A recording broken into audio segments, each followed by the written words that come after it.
Hello, everybody. My name is Masuzio, and I have a quick question for you. Does anybody know what happened in 2015 that no one has ever been able to do until 2015 and ever since? Roll around the world? You got it. Well, it's actually, he rowed across the Pacific. That's a very, maybe I shouldn't have given that away right away, but beforehand. But, I just read that someplace. Yeah, so the name of the guy was John Beeden, and he rowed from San Francisco all the way to Australia. Oh my God. I Yeah. never knew that. It's crazy. How large was the rowboat? It was roughly about like maybe 3 times his height, but it was very like wide. He made a special boat that was, a special boat that allowed him to store his food so he could sleep if he needed to sleep, and also like keep his food dry. And Was he a solo? I don't understand Was he if was he a solo rower? Solo rower. Solo? Was he solo? yeah, he rode by himself the entire journey by himself. The way it worked is he would hire people to deliver food, and he had to meet certain checkpoints. But he's the first person to row solo all the way across the Pacific. Oh. There was another guy called what was his name? Yeah, Peter Bird was the other guy, and he tried to do it in 1983, but what happened was a storm came in, and then he had to be rescued, so he never actually completed the journey. And there was, I think, 9 other people that have rowed across the Pacific, but they've never done it in one straight shot. Okay. So this is like a new field. This is a new sport. It's like, Olympic level, like marathon runners, ultra marathon runners. This is all new stuff that just is happening now. And I want to tell you a little bit more about rowing. So, yeah.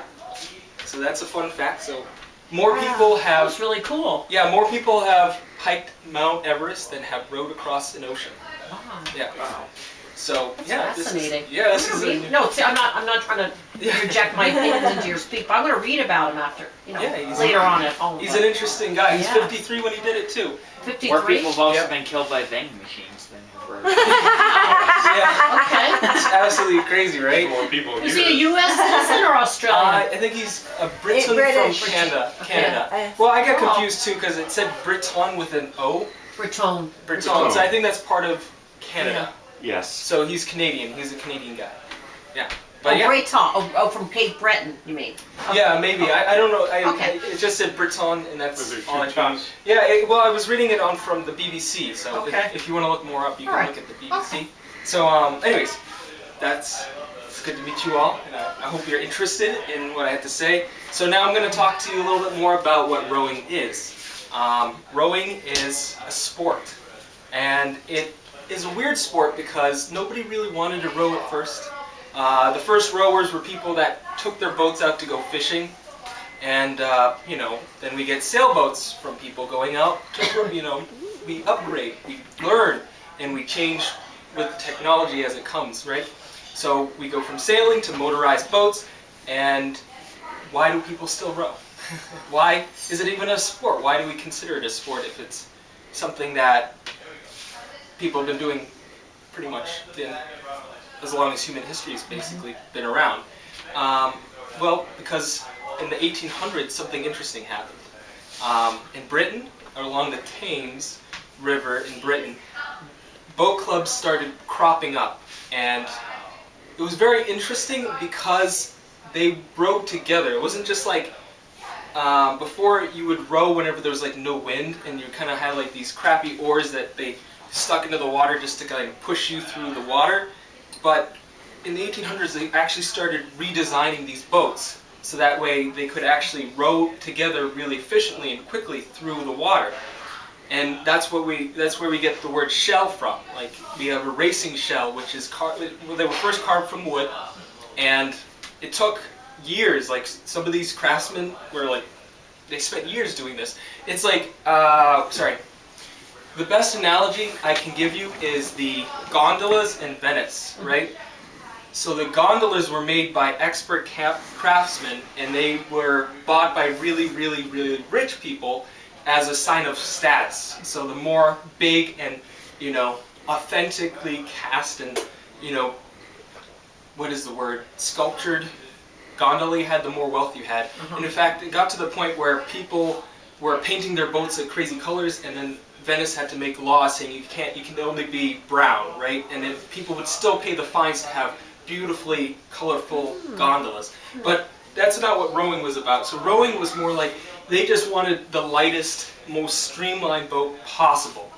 And as a result, it's like the whole rowing kind of culture stems from this desire to reach that, and it's like technology and people working together, and then also the people that are interested in rowing, right?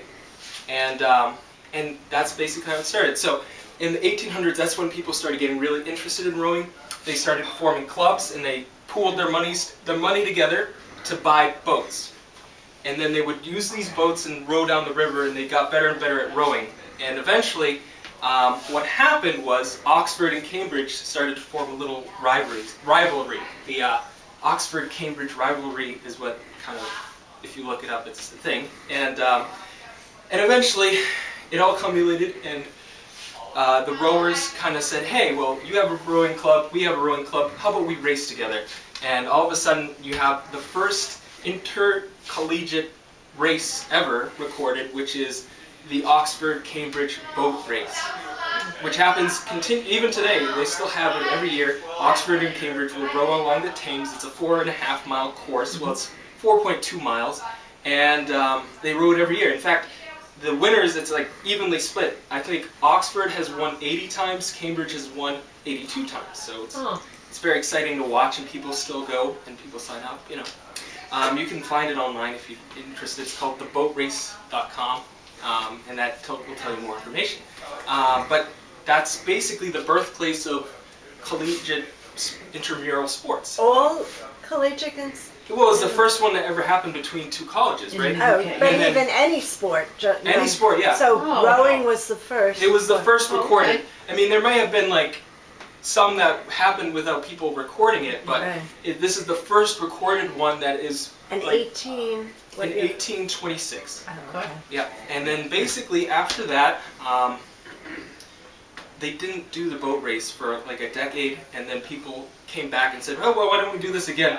And then after that became a yearly thing. I think it's now 153 years in.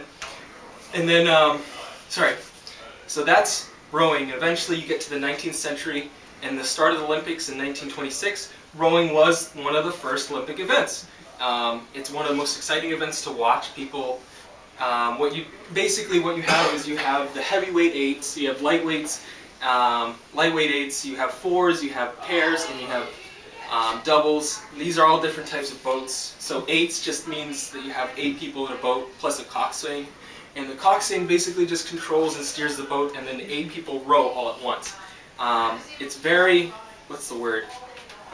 It's a very exciting, well, should I say exciting?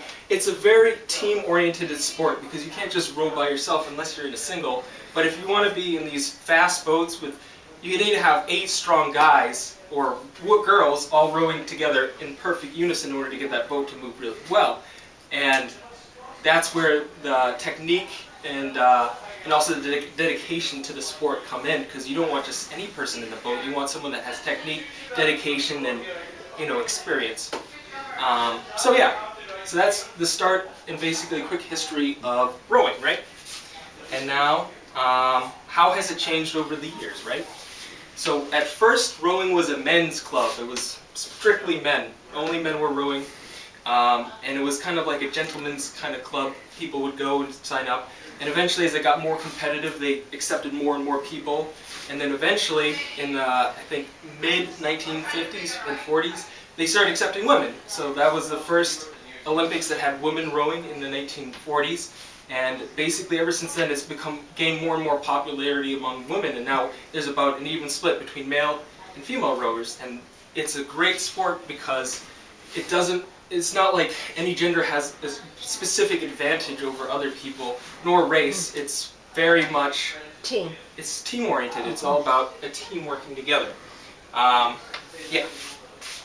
And that comes from, that information was, it comes from an essay. It was called Girls in the Boat, and it is, Girls in the Boat. and Traditional Rowing by Breeze Ash. Yeah, Girls in the Boat by Keenan Kevin G. That's his name. And it was just a very interesting read, talking about how the rowing has changed and it now encompasses everybody. And so, why do people like to row? Like, why is it still? Why do people? We don't need to row anymore. We have To get motorized- exercise. Camaraderie, Camaraderie, teamwork, the- collaboration, Yeah. So physical fitness, exactly getting back Competition. to nature. the competition, right? Beating the head of the Charles is very popular every October in Cambridge. Yeah. It's a world-renowned event. It's world. You get people Exactly. traveling across the world, trying to interact with each other, racing and having a good time. It's like running. It promotes healthy living. In fact, rowing is among some of the best exercise you can do. It's like swimming. It's low impact because you're moving your oar through the water, and as a result, people can row for years. I think about. I was looking up a list of like Olympic athletes that have gone to 5 or more Olympics, and I think about like 10% of them are rowers because they can keep coming back every year, and basically it just promotes a healthy lifestyle, especially like Joe Biden rowing across the Pacific. It's At 53. at Wow. 53, right? It's Amazing. impressive, right? And there was an interview with him, and he was saying, "Oh, I'm probably not gonna go on a boat for a while," but Yeah. his wife is like, I can't imagine he won't be rowing. How long did it take him? It took him 209 days. Wow. Wow. 9 Long days. time. Yeah, you should read some of the quotes. He's like, I was out there and you could see, he's like, I saw dolphins, I saw the jellyfish glowing Oh. at night. Yeah, but he also said like he couldn't sleep because he's literally on a boat, and Right. if it's rocking and it's windy, then the boat rocks and he can't sleep. Oh. And then when you get to land and that doesn't rock, you can't sleep then either. Yeah, so. Especially I for want to children find out more nowadays. about him. I was wondering, like, was he ever fearful of losing his life in Oh the yeah, middle of the sea? he And came out. He lost I think 30 pounds. It was intense for him. There were points. So he said he wasn't expecting this because he started in June and he ended in December. But basically, what happened is there's a breeze that comes from the Pacific towards North America, and he had to fight that. So really, he would like sleep, and then in his sleep he would drift further away. Okay. So he had to fight that, Oh. and he didn't know because he didn't plan for that. Yeah, because most of the time winds go from west to east, or Yeah. in that case, east to west, because it's Yeah. the east part of the world. But yeah, Yeah, it so- goes in that direction.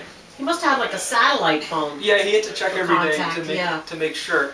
But that's essentially what happened. He had to move. He had to row further than what the actual Right. physical distance is, and he wasn't prepared for that. But luckily, Oh. he was trained and he Right. fought his way through Amazing. it. He rowed 15 hours a day for Whoa. almost 209 days. Did he Wow. write a book, did you say, or just? No, this is just him giving Wow. quotes to the BBC. Wow. But yeah, it's very awesome. interesting. Yeah, but yeah, I'll tell you my experience with rowing because I used to row and I still row from time to time whenever I get the chance. But as of late, it's kind of hard to find a place. Especially when it's 30 degrees. Yeah, once it warms up, I'll try harder. Mhm. But the main reason is whenever I was rowing, there were moments where it's just complete silence, just the water, the boat cutting through the water, and everybody breathing at the same time, catching at the same time, putting their oars in the water at the same time. It's a magical moment where everything lines up and everything's running so smooth. I personally hated the races. I hated the races. My favorite race was the Head of the Charles. I rode in the Head of the Charles. Nice. And that's a fun race because it's not all about sprinting.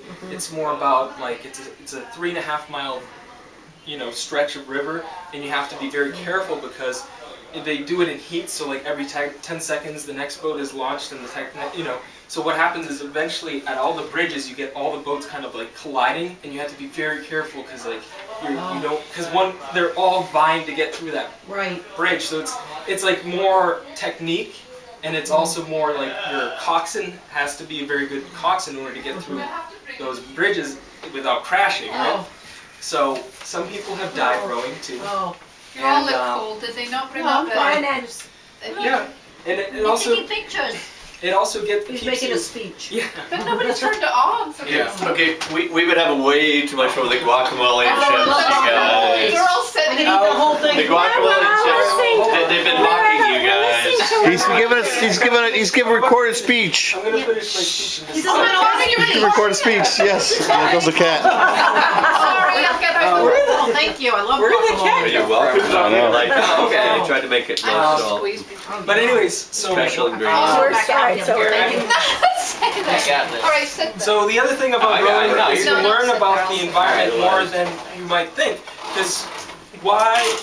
All right. So in Massachusetts, we had this huge upheaval in about the 1980s, where all our rivers were incredibly polluted, and there's a huge grassroots. Like the people came together and said, "Let's stop polluting our lakes." Yeah. Well, why is the case? Because people were rowing on the rivers, and they Oh. were seeing what was going on. Like Oh. they were fishing, and they could see all this crap in the water. So they came together and Literally and figuratively. yeah, it came together. Yeah, and basically cleaned up the rivers. There used to be a time where if you fell into the Charles, you'd have to get a tetanus shot. Right. That's not the case anymore because rowers have dedicated, like along the Charles River, we decided to make a lot Yeah, I remember Weld. Well I know, jumped yeah. in. You probably don't remember William Weld was the governor. That was like 20 years ago, and he went Yeah. swimming in the Charles River. Oh To yeah. prove it was safe. Yes, After exactly. they cleaned it up. Okay. Oh yeah, Oh, he was that's a interesting. vice president candidate in the last election. Yeah. He's the libertarian. Libertarian, but like, Yeah. vote. That's it's fascinating, right? Yeah, he was Yeah. the Massachusetts governor. Yeah, but you see, I don't know. That's what I love about rowing is this. You never really know what you're gonna find out, Right. and you never really know what you're gonna run into whenever you go out on the water. And you're going to join it Yeah. again. Yeah, eventually. Do they have it at UMass? They have it at UMass, so Awesome. I eventually will go back. But this When is you just an transfer informative over. speech about rowing, so I'm glad you all listened. And That was excellent. yeah, thank you. I'm sorry I missed You ever it. find any bodies in the water? Oh, they found. Yes. I